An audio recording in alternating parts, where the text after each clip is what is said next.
वाला है।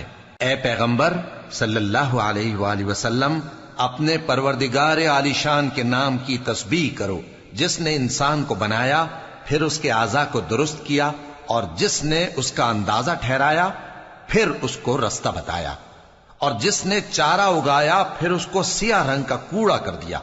ए नबी सल्लल्लाहु अलैहि वसल्लम, हम तुम्हें पढ़ा देंगे, फिर तुम फरामोश न करोगे, मगर जो अल्लाह चाहे।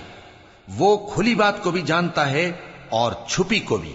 और हम तुमको आसान तरीके की तौफीक देंगे, सो जहां तक नसीहत के नाफे होने की उम्मीद हो, नसीहत करते रहो। जो खौफ रखता है वो तो नसीहत हासिल करेगा, और बेखौफ बदबख्त उससे कतराएगा। जो बड़ी तेज आग में दाखिल होगा, फिर वहां न मरेगा और न जिएगा। बेशक वो मुराद को पहुंच गया जो पाक हुआ, और अपने परवरदिगार का नाम लेता रहा।